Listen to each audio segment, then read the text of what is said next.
بسم اللہ الرحمن الرحیم نحمدہ و نصلی علی رسولہ الکریم اما بعد۔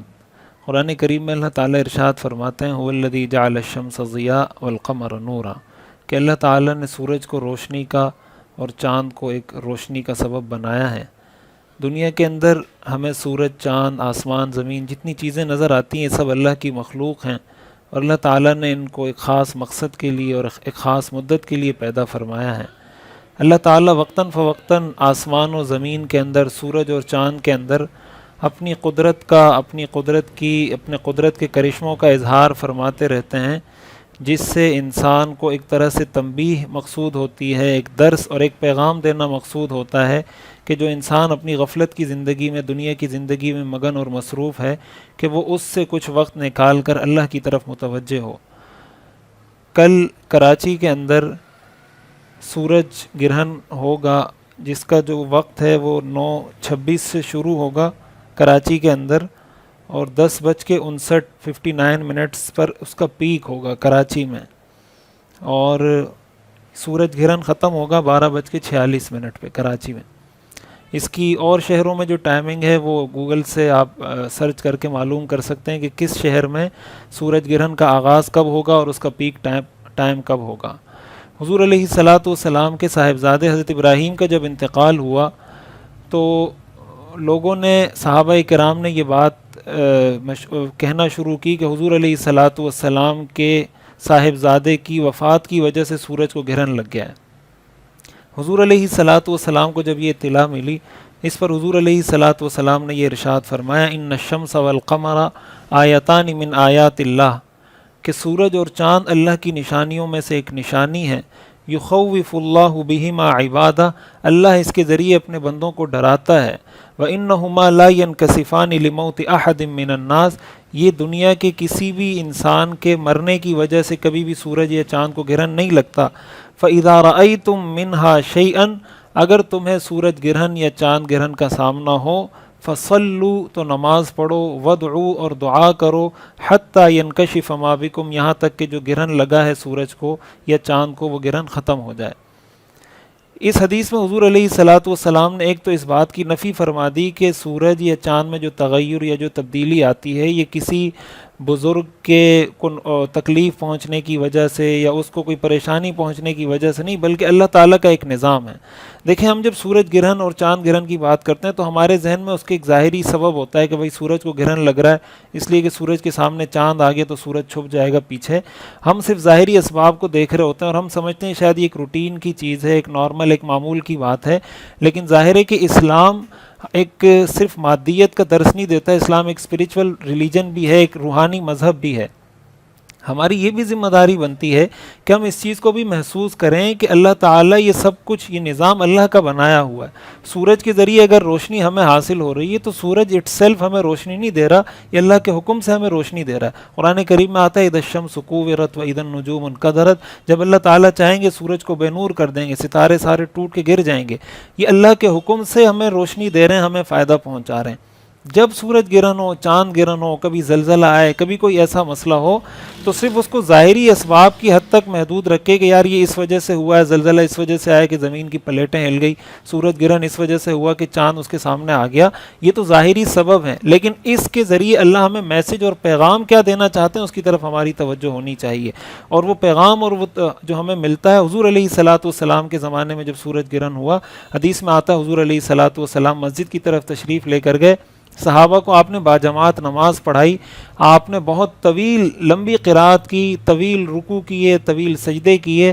اور حدیث میں یہ بھی آتا ہے حضور علیہ السلام جب نماز پڑھا رہے تھے تو نماز پڑھاتے وقت ایک مرتبہ آپ آگے بڑھے اور تھوڑی دیر بعد آپ پیچھے ہٹے۔ صحابہ نے جب بعد میں پوچھا تو آپ نے فرمایا کہ جو میں آگے بڑھا تھا مجھے جنت نظر آ رہی تھی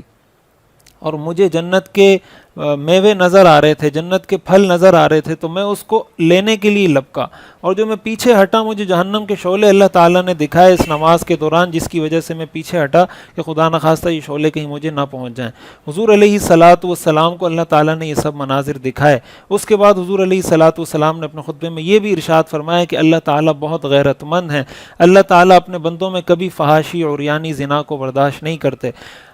ایک تو اس سورج گرہن کے موقع پر جو مسنون عمل ہے وہ باجماعت کوشش کی جائے کہ باجماعت صلاۃ الکسوف یا نماز کسوف ادا کی جائے. اور اس کا جو بہترین وقت ہے وہ جو پیک ٹائم ہے جو کراچی میں جیسے میں نے عرض کیا کہ 10:59 پہ اس کا پیک ٹائم ہے, تو اس سے 15 منٹ پہلے اور 15 منٹ بعد یہ جو آدھے گھنٹے کا وقت ہے اس کے اندر صلاۃ الکسوف ادا کر دی جائے. بہتر تو یہ کہ جب سے شروع ہو رہا ہے جب تک ختم ہو رہا ہے اس وقت تک نماز پڑھی جائے, لیکن ظاہر ہے کہ ہر آدمی عوام میں سے اتنی دیر تک نماز نہیں پڑھ سکتا, لوگوں کے مختلف عوارض ہوتے ہیں, کوئی بیمار ہوتا ہے, کسی کو کیا مسئلہ ہوتا ہے, تو اگر یہ آدھا گھنٹہ بھی مختص کر لیا جائے تو اللہ تعالیٰ کی ذات سے امید ہے کہ اللہ تعالیٰ ہمیں اس کے برے اثرات سے اللہ تعالیٰ ہمیں محفوظ فرمائیں گے. اسی کے ساتھ ساتھ سورج گرہن کے موقع پر جو مسنون اعمال ہیں, صحیح بخاری کی حدیث میں حضور علیہ الصلاۃ والسلام نے ارشاد فرمایا جب سورج گرہن ہو تو اللہ سے دعا کرو. حدیث شریف میں آتا ہے الدعاء ينفع مما نزل ومما لم ينزل, دعا اس مصیبت میں بھی فائدہ دیتی ہے جو آ چکی ہے اور اس مصیبت سے بھی فائدہ پہنچاتی ہے جو ابھی تک نہیں آئی اور آنی ہے. یعنی اگر مستقبل میں کوئی مصیبت کسی کی قسمت میں لکھی ہے, انسان دعا کرتا ہے اللہ تعالیٰ اس مصیبت کو بھی ٹال دیتا ہے. دعاؤں کا اہتمام کیا جائے. اسی کے ساتھ ساتھ حضور علیہ الصلاۃ والسلام نے فرمایا وَكَبِّرُوا, تکبیر اللہ کی بڑائی بیان کرو, اللہ اکبر لا الہ الا اللہ واللہ اکبر, اس کا ورد کریں. وصلوا, اسی طرح حضور نے فرمایا نماز پڑھیں. وتصدقوا, آپ نے فرمایا صدقہ دیں. اور ایک روایت میں آتا ہے فافزعوا الی ذکر اللہ ودعائہ واستغفارہ, کہ ایسے موقع پر اللہ کا ذکر کرو, اللہ سے دعا مانگو اور استغفار کرو. یہ سارے وہ اعمال ہیں جو سورج گرہن کے وقت مسنون ہیں, حضور علیہ الصلاۃ والسلام سے ثابت ہیں. ایک تو ہمیں اس چیز کا اہتمام کرنا ہے کہ سورج گرہن کے موقع پر جتنی دیر نماز پڑھ سکتے ہیں نماز پڑھ لیں, جب نماز نہیں پڑھ سکتے تو ذکر کر لیں, اللہ اکبر کا ذکر کر لیں. اسی کے ساتھ ساتھ استغفر اللہ کا ذکر کر لیں, کچھ صدقہ دے دیں, جو ہم سے نیکی کا کام ہو سکتا ہے وہ نیکی کا کام کریں. دوسری چیز یہ ہے کہ ہم اپنے گناہوں سے توبہ کریں, اس لیے کہ جس طرح آج ہمیں اللہ تعالیٰ دکھا رہے ہیں کہ یہ سورج کے سامنے سورج کی جو روشنی ہے وہ ختم ہو رہی ہے, اس کے دکھانے کا مقصد یہ ہے کہ ایک دن ایسا آئے گا کہ یہ سورج ہمیشہ کے لیے بے نور کر دیا جائے گا, اس کی روشنی ختم ہو جائے گی. تو یہ پیغام, یہ میسج بھی ہم اپنے دل و دماغ میں محسوس کریں. دیکھیں کرونا وائرس کی وبا آئی, ہمارے ہاں پورے پاکستان میں ٹڈی دل کے حملے ہو رہے ہیں, ساری فصلیں تباہ ہو رہی ہیں, کبھی زلزلے آ رہے ہیں, کبھی ڈینگی کا وائرس آ رہا ہے, کبھی کوئی اور وائرس آ رہا ہے. یہ ساری چیزیں اللہ کی طرف سے تنبیہ ہے, اور ہم اس طرح کے مواقع پر ذخیرہ اندوزی شروع کر دیتے ہیں, چیزیں مہنگی کرنا شروع کر دیتے ہیں. ہمارے ہاں ماسک مہنگے ہو گئے, سینیٹائزر مہنگے ہو گئے, جس چیز کی قلت ہوتی ہے ہم اس کو مہنگا کر دیتے ہیں. آپ کمپیوٹر مارکیٹ میں جائیں, آن لائن کلاسز شروع ہوئی تو کمپیوٹر مارکیٹ والوں نے کمپیوٹر مہنگے کر دیے, لیپ ٹاپ مہنگے کر دیے کہ بھائی لوگوں کو آن لائن کلاسز کی ضرورت ہے. بجائے اس کے کہ ہم اس طرف توجہ کرتے کہ یار اللہ کا عذاب آیا ہے, ہم لوگوں کو ریلیف دیں, لوگوں کو سہولت پہنچائیں تاکہ اس کی برکت سے ہم سے یہ عذاب ٹل جائے, اپنے گناہوں سے توبہ کریں, ہم مزید گناہوں میں دھستے چلے جاتے ہیں. اللہ تعالیٰ کی اس نشانی سے اگر کوئی سبق حاصل نہیں کرتا, پھر جب اللہ کا عذاب آتا ہے پھر انسان کو توبہ اور استغفار کا موقع بھی نہیں ملتا.